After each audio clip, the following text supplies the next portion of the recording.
La palabra del Señor y abramos la Biblia en el libro de Hechos, en el capítulo 13. Vamos a leer desde el versículo 4 hasta el versículo 12. Hechos capítulo 13. Vamos a leer desde el versículo 4 hasta el versículo 13. Dice Hechos 13:4 hasta el 12. Y ellos, enviados así por el Espíritu Santo, descendieron a Seleucia y de allí navegaron a Chipre. Y al llegar a Salamina, anunciaban la palabra de Dios en las sinagogas de los judíos. Y tenían también a Juan de ayudante. Y habiendo atravesado la isla hasta Pafos, llegaron a cierto mago, falso profeta judío, llamado Bar Jesús, que estaba con el procónsul Sergio Paulo, varón prudente. Este, llamando a Bernabé y a Saulo, deseaba oír la palabra de Dios, pero lo resistía Elimas, el mago, pues así se traduce su nombre, procurando apartar de la fe al procónsul. Entonces Saulo, que también es Pablo, lleno del Espíritu Santo, fijando en él los ojos, dijo: oh, lleno de todo engaño y de toda maldad, hijo del diablo, enemigo de toda justicia, ¿no cesará de pervertir los caminos rectos del Señor? Ahora pues, he aquí la mano del Señor está contra ti, y quedarás ciego, y no verás el sol por un tiempo. E inmediatamente cayeron sobre él oscuridad y tinieblas, y andando alrededor buscaba quien lo condujera de la mano. Entonces el procónsul, viendo lo que había sucedido, creyó, maravillado de la doctrina del Señor. Bendito Dios y Padre, en esta mañana estamos de nuevo delante de tu presencia y, oh Dios, nos goza, Padre, nos produce gozo poder ir a tu palabra, abrirla, leerla, deleitarnos en ella. Qué hermosa es tu palabra, qué bueno, Padre, que nos das el tiempo para hacerlo, porque para nosotros es central, Señor, cada vez que nos reunimos y nos congregamos.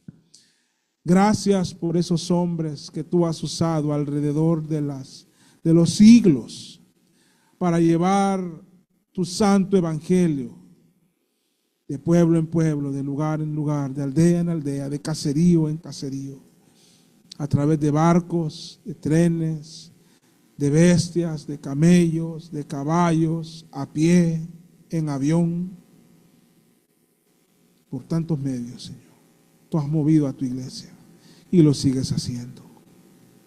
Gracias por la vida de Bernabé, de Pablo, de Juan Marcos y de todos, Señor. En esta mañana háblanos a través de este texto. Ayúdanos a entender lo que hay aquí. Y haz que nuestro corazón, Padre, pueda ser un corazón sumiso, sensible a tu palabra, sumiso a tu palabra, obediente a ti. Oh Dios, y que nuestro amor por Cristo crezca. Que crezca, Padre, porque realmente hemos sido amados de una manera inigualable.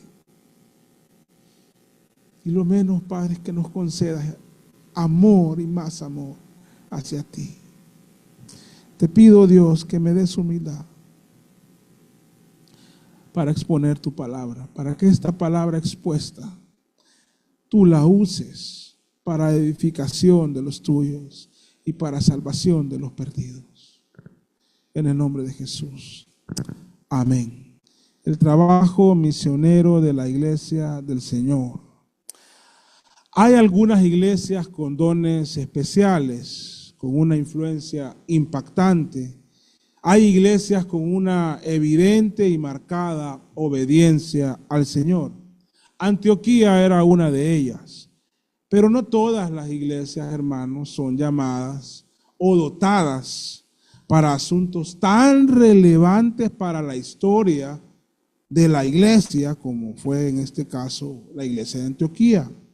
No todas las iglesias crecen de la forma tan rápida en que creció la iglesia de Antioquía, y tan grande o tan numeroso. No todas las iglesias. No todas las iglesias logran juntar un liderazgo sólido y unido y conocedor de la palabra y con sabiduría. No todas las iglesias logran esto que se había logrado en Antioquía. No todas las iglesias logran estar conformadas por una membresía que tiene un gran compromiso con la causa de Cristo. No todas las iglesias son generosas como había sido esta iglesia de Antioquía. No son tan generosas en dar al Señor. No todas las iglesias, no todas, hermano, son capaces de dejar ir a sus mejores hombres para que sirvan en otros lugares. Y no todos los mejores hombres, por decirlo de alguna manera, están dispuestos a ir a donde Dios los lleve. Pero realmente es que no todas las iglesias son llamadas a hacer esto de la manera o de la forma que lo hizo la iglesia de Antioquía. De la forma, porque el llamado es común, pero los dones que Dios da son diferentes. Sin embargo, lo que sí se debe esperar de todas las iglesias, no importa los años que tengan, el tamaño que tengan, el lugar geográfico donde estén, los recursos financieros, el estudio o el entendimiento de la palabra del Señor, independientemente de eso, lo que sí se espera de todas las iglesias y los creyentes y los que son parte de esa iglesia es que amen a Dios por sobre todas las cosas. Se dice fácil, pero no es tan fácil. La iglesia lo entiende a veces de manera distorsionada. Se espera eso de las iglesias. Hasta el mundo lo espera. Se espera que en cada iglesia y que cada creyente en cualquier lugar del mundo tenga una devoción diaria con el Señor. Aún el que no sabe leer, pues no puede leer la Biblia, debe tener comunión diaria y debe de orar o ponerle a alguien que le lea la palabra. Se espera de una iglesia, y es normal esperar que en una iglesia esté fuertemente ligada y comprometida con la gran comisión que Jesucristo nos dejó. Una iglesia del Señor es normal, es natural esperar verles un compromiso por la salvación de los perdidos, por la proclamación del evangelio. Y se debe esperar de cada iglesia un amor y una evidente muestra de su compromiso con el anuncio del evangelio, entre otras cosas, pero quiero resaltar esta. Donde estén estas iglesias que amen a Dios por sobre todas las cosas, donde estén estas iglesias donde sus miembros tienen devoción diaria y genuina con el Señor, donde hay estas iglesias que tienen un compromiso fuerte por proclamar el evangelio y por la proclamación del anuncio del evangelio, independientemente del tamaño, independientemente de la capacidad económica o del lugar geográfico donde se encuentren, independientemente a todo eso, una iglesia que muestre todas estas cosas y fidelidad a la palabra, sin duda alguna, va a ser una iglesia que va a ser testigo del poder de Dios, obrando en medio de sus miembros. Vamos a ver la mano poderosa del Señor en medio de la vida de los que son parte de una iglesia así. Vamos a ser testigos, una iglesia así será testigo del poder de Dios, obrando en medio de sus miembros y a través de sus miembros. Una iglesia así será el reflejo o es el reflejo del poder de Dios. Y sin ninguna duda, con toda convicción, esa iglesia será bendecida por Dios de diferentes maneras. Pero la situación de hoy es lamentable. De la realidad de hoy es lamentable. De tal manera que en vez de hablar entre las diferencias entre el mundo y la iglesia y de la luz que es la iglesia, en vez de hablar de la necesidad de que la iglesia influya con poder, con el poder de Dios en el mundo y muestre su diferencia, estamos en un momento donde hay que hablar de la necesidad de encontrar iglesias fieles entre las iglesias. Es decir, estamos en una época donde lo que tenemos que hacer es buscar iglesias entre las iglesias que realmente sean iglesias, que sean casa de Dios, el cuerpo de Cristo, donde se anuncie la palabra, donde se predique el evangelio, donde se ama al Señor. Esa es la realidad de nuestros días, porque en gran medida, esta es una generalidad, son fatales, por eso digo, en gran medida, hoy las iglesias están lejos de la Biblia, pero cerca de los vicios de este mundo. Están lejos del conocimiento de Dios, pero muy al tanto de la política y de la geopolítica. Hay iglesias que están llenas de oyentes, pero vacías de creyentes. Es menester entonces que desde humildes iglesias como la nuestra, hermanos, se empuñen y se enarbolen las banderas de la santidad, de la devoción, del celo por la santidad de la iglesia, que se enarbole la bandera del evangelio de Cristo, fiel como lo enseña su palabra, y también la bandera de la evangelización genuina y personal, que se enarbole la bandera de la santa palabra de Dios.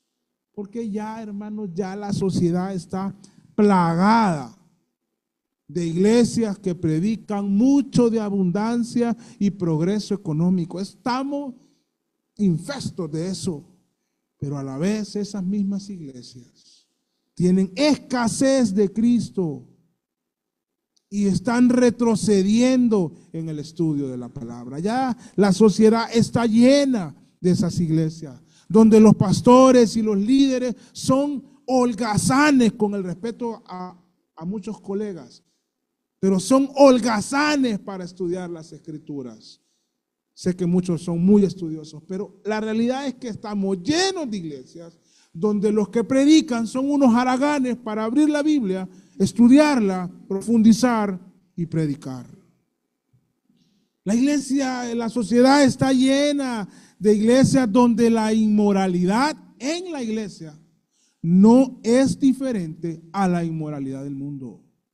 Estamos llenos de iglesias donde la sensualidad en el culto es aceptada, donde la vulgaridad, hermanos, pareciera que fuera la misma del mundo, cuando la iglesia debe ser santa y sin mancha, pura delante de Él.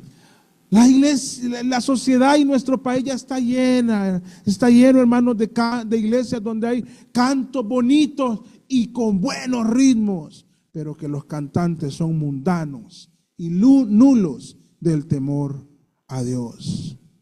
Ya estamos llenos, hermanos, como sociedad, y cansados de que haya iglesias donde veneran el dinero y no adoran al Dios Todopoderoso. ¿Qué se requiere entonces? Se requiere de iglesias que vean a Cristo antes que al dinero. Si hay algo que me va a producir dinero, pero va a deshonrar a Cristo, lo desecho, hermanos. Pero no, la misma gente de la iglesia no le importan sus valores. Se requiere iglesias que vean a Cristo y cristianos que vean a Cristo antes que el dinero en una sociedad tan corrupta como la nuestra. Se requiere de iglesias que no negocien sus valores por 20 monedas de plata. Se requiere de iglesias donde sea evidente que ahí aman a Dios, donde no haya duda que hay amor por el Señor. De iglesias que tengan buen testimonio en todo lugar. Se requiere de iglesias que tengan pastores diligentes en el estudio de la palabra y en la oración y en la devoción personal y en la intercesión por aquellos que Dios les ha dado para apacentar. Se requiere de iglesias que prediquen el evangelio bíblico sin ocultar nada. De iglesias que tengan un sincero compromiso por la divulgación del santo evangelio de Cristo. Se requiere de iglesias que se preocupen más por Cristo y por su santo nombre que por las cosas de este mundo. Donde sus pastores respeten y amen a sus ovejas, pero que a la vez los miembros respeten y amen a sus pastores. Se requiere de iglesias que tengan fe en el Dios que resucita a los muertos. Cuando hay iglesias así, pasan cosas como las cosas que nos narra Lucas en Hechos 13. Tal vez no con el mismo grado de impacto y de influencia, pero sin duda la mano de Dios se mueve en iglesias así. La mano de Dios se manifiesta, su poder, su nombre y su gloria cuando hay iglesias así. Y nosotros somos una iglesia que queremos ver la mano de Dios moviéndose en medio de nosotros para que salve a los perdidos, para que Cristo sea exaltado mientras es anunciado su nombre y mientras su palabra es expuesta.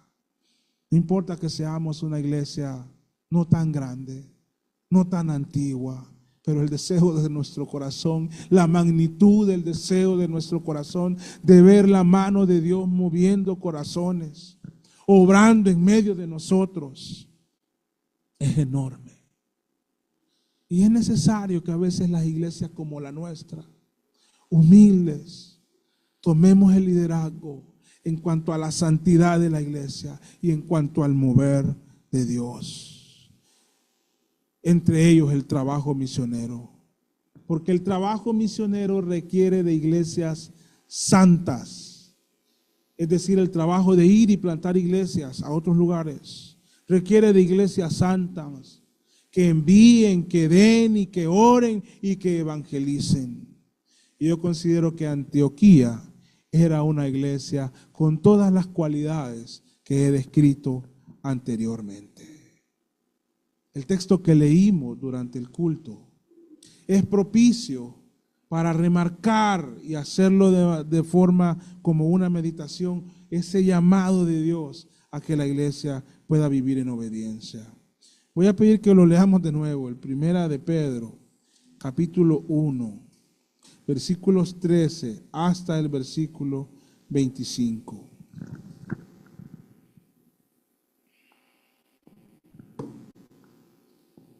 Primera de Pedro, hermanos.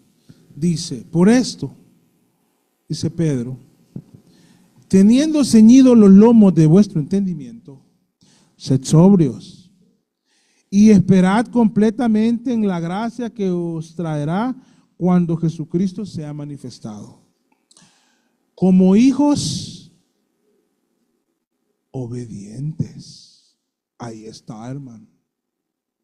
Es la Biblia lo que estamos leyendo. Como hijos obedientes, no os conforméis a los deseos que antes tenía, estando en vuestra ignorancia, sino como aquel que os ha llamado es santo, sed también vosotros santos en toda vuestra manera de vivir, porque escrito está, sed santos, porque yo soy santo. Y si invocáis por Padre a aquel que sin acepción de personas juzga según la obra de cada uno, conducíos, o sea, entonces podríamos decir, conducíos en temor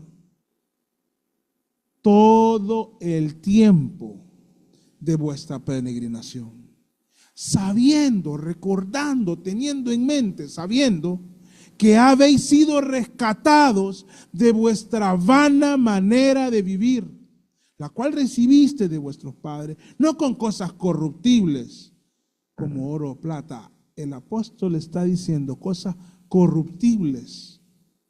Lo corruptible es despreciable, hermano. Lo corruptible es abominable a la par de la sangre de Cristo. Es una comparación, es un contraste. Dice, con cosas corruptibles como oro, plata, sino con la sangre preciosa de Cristo. Recuérdenlo, así fueron comprados, como un cordero sin mancha y sin contaminación. Y el texto sigue, hermano, pero es un llamado de Dios. Yo creo que al ver podemos concentrarnos en lo precioso del trabajo misionero de Bernabé y Pablo. No, hermanos, hay que ver la iglesia en la que Dios está obrando para que estos hombres salgan a las misiones, a plantar iglesias. Una iglesia, hermano, comprometida con Dios, comprometida con Cristo, amante del Señor. Una iglesia que oraba, que daba, que evangelizaba. Y como les decía, cuando hay iglesias así, Dios obra poderosamente, hermanos. Hoy las iglesias se preocupan por enviar, por hacer muchas cosas, pero no, hay que ver la foto completa, la santidad de la iglesia haciendo el trabajo. Y las iglesias que somos jóvenes, hay que trabajar en eso, en los pilares fundamentales, porque antes de correr, los niños, lo primero que hacen, ¿saben cuál es lo primero que hacen en la maduración? Controlar el cuello. Mantener no es gatear, hermano. Es sentarse y mantener su cuello erguido, porque inicialmente no pueden, se les cae. No podemos pretender correr si aún ni el cuello, hermano, se sostiene. Y para eso tenemos que ir a la palabra y comprometernos con la santidad del Señor. Desde esta iglesia, hermano, de iglesia así, creo que por ser así, es que de esta iglesia salen Bernabé y Pablo en su primer viaje misionero. Tal vez ustedes escuchan a un predicador o cuando leen un libro, en el primer viaje misionero, en el segundo viaje misionero, incluso en el tercer viaje misionero, y algunos dicen en el cuarto viaje misionero de Pablo. Bueno, aquí está el primero, hermanos, en su primer viaje misionero. En este pasaje estamos viendo lo que Dios hizo por medio de una iglesia que procuraba la santidad, por medio de una iglesia amante del Señor. Ya se los dije, muchas iglesias desean enviar misioneros, como lo hizo Antioquía, pero es necesario que el modelo sea imitado también en su santidad y en otras cosas que se identifican en la palabra de Dios acerca de la iglesia de Antioquía. Hechos 13 nos marca un giro en la narración que Lucas hace de esos 30 años de la historia de la iglesia. El libro de Hechos registra sucesos de un periodo de 30 años. Bueno, el capítulo 13 es un giro en esa narración, ya que en los primeros 12 capítulos Lucas resalta, y léanlo, lo pueden ir a leer a su casa, resalta de manera consistente el trabajo de Dios y del Espíritu Santo por medio del apóstol Pedro. Sí, en el capítulo 7 está Esteban, por ahí también está Felipe, la conversión de Saulo, pero en el 10 vuelve a Pedro en casa de Cornelio, luego Pedro encarcelado en el 11. Y ahí lo vemos. En el 11 y 12. Ahí lo vemos. Pero en el capítulo 13 hay un giro de la región de Judea, el evangelio en Jerusalén, en Judea, en esa parte de ahí, hacia el mundo.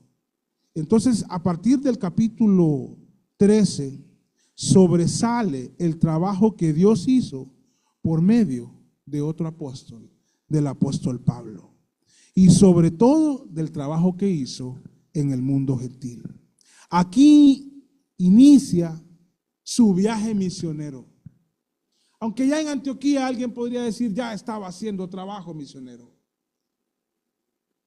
Pero el trabajo de plantación de iglesias en las misiones, que es fundamental, lo inicia aquí, donde hizo trabajo evangelístico en varias ciudades, entre ellas, y les voy a explicar por qué digo entre ellas, Salamina, a ver si algún nombre le suena familiar, Salamina, Pafos.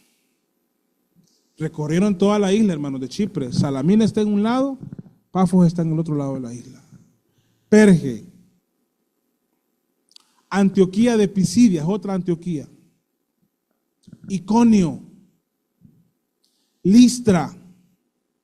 Derbe y Atalía. Cuando vemos la narración, hermanos, y vemos que llegó a Salamina y empezó a predicar el evangelio, en algún momento en su trabajo evangelístico se encontraron con este Elimas. Pero si usted va a un mapa, en las Biblias están, hermanos, en su última página, no se van a quedar ahí, lo pueden curiosear, pero no se van a quedar ahí. Generalmente dicen los viajes misioneros de Pablo. Y está Salamina en Chipre, pegado ahí en el Mediterráneo, viniendo digamos, de Israel, aunque él venía de más arriba, ¿verdad? Está ahí Salamina. Al otro costado, ya pegado al otro lado de Europa, está Pafos. Entonces Pablo y Bernabé en Chipre anduvieron de ciudad en ciudad predicando el evangelio. O sea, se movieron de tal manera que nos da a entender Lucas que recorrieron la isla predicando el evangelio. Ahora, ¿verdad que ninguno de estos nombres les suena tan familiar? No son nombres muy conocidos para la iglesia de nuestra época. Sin embargo, son las primeras ciudades donde llegaron misioneros, encomendados y respaldados por una iglesia para plantar iglesias. Y eso fue lo que ellos hicieron. El trabajo misionero en esencia, hermano, es plantar iglesias. A través de la predicación del evangelio, otros vienen a la fe cristiana y se planta una iglesia. Hoy esto se ha abierto más, el trabajo misionero, pero cuando lo abren y pierden la esencia, porque no siempre la pierden, no sé si valdrá la pena todos esos esfuerzos. Porque hay trabajo misionero, por ejemplo, en traducción bíblica, pero es para que la Biblia llegue a los idiomas de esas personas. Es parte del trabajo. Pero muchas veces, algunas, no sé si son las agencias o son los misioneros, se preocupan más por proyectos sociales que son buenos, pero pierden la esencia de sus ministerios. Es plantar iglesias. Y ahora en nuestra época ha surgido algo, creo que nos ha dado lo que está pasando es trabajo misionero en equipar iglesias. Tal vez ya hay iglesias plantadas y llegan misioneros a capacitar a los pastores y a plantar iglesias. Bueno, este es el primer grupo de iglesias, les mencioné algunos nombres que estos hombres plantaron. Hay personas en el mundo que tienen un llamado especial para la plantación de nuevas iglesias, no de una, sino de varias, y que su vida no tiene ningún problema en plantar una iglesia, amar a los hermanos, y luego plantan otra iglesia, y luego van a otra iglesia, y luego van a otra iglesia. Cualquiera diría, qué inestabilidad en el ministerio de esta persona. Pero bueno, entonces habría que decir eso de Pablo y Bernabé, porque ellos estaban un tiempo, pero dejaban buen testimonio y seguían plantando iglesias. Fue el caso entonces de Pablo y Bernabé. Una pregunta importante cuando uno está estudiando esto es, ¿por qué este primer viaje misionero se narra en Hechos 13 y Hechos 14? Ahí está el primer viaje misionero de Pablo, Hechos 13, Hechos 14. Y Pablo escribió 13 epístolas al menos, inspiradas. No sabemos hebreos, posiblemente sí. Pero ¿habrá escrito Pablo alguna de sus epístolas inspiradas, dirigidas a estas iglesias de su primer viaje misionero, como los receptores originales? Así a quien se le envió, por ejemplo, a los Efesios, su segundo viaje misionero, les envía una epístola, a los Corintios, a los de Tesalónica. ¿Encontramos alguna epístola a los de Salamina? ¿O luego de Pafos salió otra vez al continente y llegó a Perge. Epístola de Perge no hay, de Antioquía no hay, de Iconio, Listra, Derbe, Atalía no hay. ¿Habrá escrito Pablo alguna epístola a estas iglesias? Yo creo que sí. Porque todas estas, después de Pafos, Perge hasta Atalía, están en una región donde ahora es Turquía, la parte de Asia de Turquía, están en una región que en aquel momento se llamaba Galacia. Está Galacia del norte y estas son de Galacia del sur, pegadas al Mediterráneo. Y hay una epístola, algunos se debaten, pero que creemos que fue posiblemente la primera epístola de Pablo. Entonces, tiene mucha lógica, a los Gálatas. Pero creemos que es a la región sur de Galacia donde él fue misionero. Bueno, al iniciar su viaje misionero y en compañía de Juan Marcos, como lo dice el texto, atraviesan toda la isla de Chipre predicando el evangelio. Como estuve preparando este mensaje en mi mente esta semana, el viernes en la noche a las 10:30 que teníamos culto en la casa de nuestra hermana Yaritza, vino a mi mente este texto. ¿Cómo eran los cultos cuando iba de aldea en aldea, de pueblo en pueblo? Yo creo que alguien prestaba su casa, hermano. Y como así nos pasó, jalaban sillas de una casa y de otra. Y la gente llegaba, qué bonito ha de haber sido, ¿verdad? No había luz eléctrica. A donde nosotros fuimos, no hay energía eléctrica del ENE, pero todos tienen paneles solares, tienen energía en casa. En aquel tiempo, ¿con qué, hermano? Con antorchas. Y qué cosa tan bonita ha de haber sido cuando Pablo y Bernabé y Marcos iban de ciudad en ciudad. Ya me imagino una comitiva, iban a esos hipotes corriendo a la otra aldea. Mañana vienen Bernabé y Pablo. Uy, hombre, escúchenlos. Reúnan a la gente. ¿En qué lugar? Donde alguna comitiva, me imagino yo, iba preparando el camino y hasta que llegaron a Pafos. Qué cosas más bonitas. Entraban ellos en las sinagogas. Sí, la Biblia dice, pero también estoy seguro que lo hacían en las casas. Ahora, en Pafos, cuando llegan, se encuentran, y Lucas nos deja registrado el encuentro con dos personas en el texto que leímos. Se encuentran con dos personas que nos ejemplifican dos realidades con las que toda iglesia y todo misionero se encontrará a realizar el trabajo de evangelización.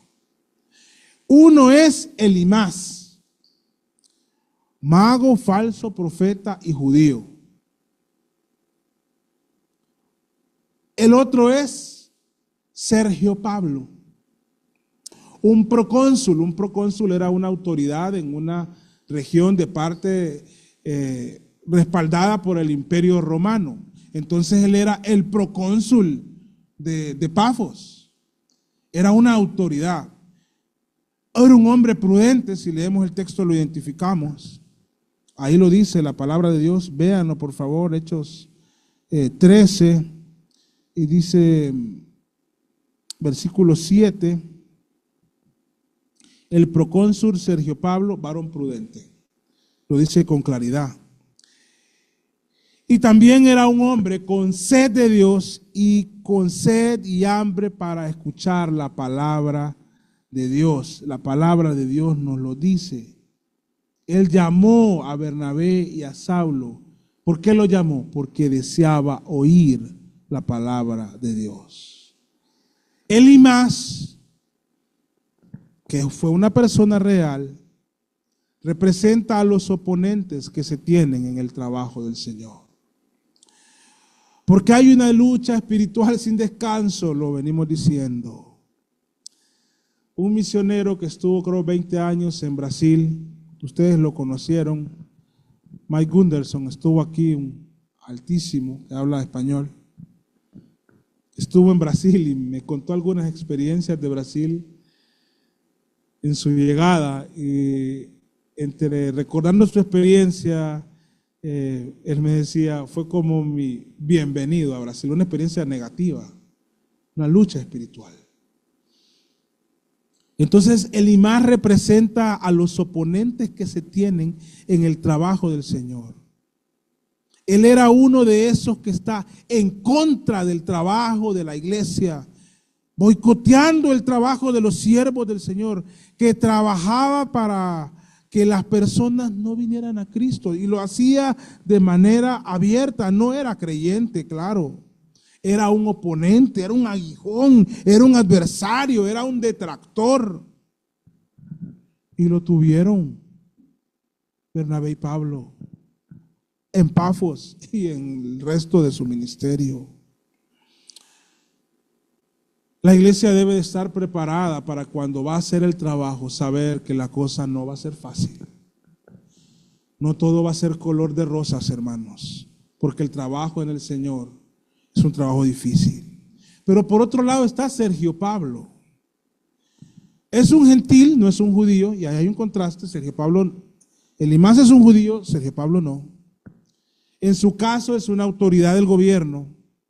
Estaba sediento, hambriento, deseoso, voraz, con alimento voraz por escuchar el evangelio y la palabra de Dios.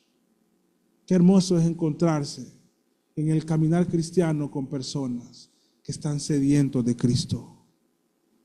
Sí necesitados, pero sedientos, con deseos de conocer más del Señor y de amar más al Señor. Sergio Pablo era un alma que Dios había preparado para creer, y creyó, hermanos. La iglesia o los misioneros, o la iglesia y en el trabajo misionero, los obreros de Dios deben estar listos para las dos cosas, para tener adversarios y oponentes, como para llevarse las alegrías más grandes, a ver a las personas que a veces uno menos se espera, una autoridad romana, al que uno menos se espera, sediento de la palabra del Señor. Y qué precioso es cuando en el trabajo cristiano encontramos hombres así. Si leemos el texto, dice, vamos a irnos directo al versículo 8. Pero le resistía Elimás, el mago, pues así se traduce su nombre, procurando apartar de la fe al procónsul. No sabemos con cuántas artimañas y mentiras lo hizo. Entonces Saulo, acá hay una lucha, hermanos, es una lucha espiritual, frontal. Entonces Saulo, que también es Pablo, lleno del Espíritu Santo, vean, fijando en él los ojos, dijo, sin temor, hermano, se lo dijo, con autoridad, oh lleno de todo engaño y de toda maldad, hijo del diablo, enemigo de toda justicia. ¿Cómo es posible que Pablo, que andaba en trabajo misionero, le diga así a alguien? ¿Cómo va a ganar almas para Cristo ese hombre con ese mensaje? Bueno, así le dijo, hermano. ¿No cesarás de pervertir los caminos rectos del Señor? Ahora pues, he aquí la mano del Señor está contra ti, y quedarás ciego y no verás el sol por un tiempo. Inmediatamente cayeron sobre él oscuridad y tinieblas, y andando alrededor buscaba quien lo condujera de la mano. Entonces el procónsul, viendo lo que había sucedido, bendito sea el nombre del Señor. ¿Qué pasó, hermanos? Creyó. Cuando alguien crece es una fiesta para la iglesia, hermano. Con un alma que se arrepiente, es una fiesta para la iglesia. Creyó, maravillado de la doctrina del Señor. Como siempre, hermanos, el Señor prevalece victorioso ante las fuerzas del demonio. Lo vimos domingos atrás. Así es el trabajo misionero de la iglesia del Señor. Para ese entonces, en el infierno había un rótulo de recompensa por la cabeza de Bernabé y de Pablo. Pero no sé, hermanos, si el ejemplo será bueno o no. Pero es posible que también en el infierno hayan rótulos como los tienen en Pizza Hut, el empleado estrella.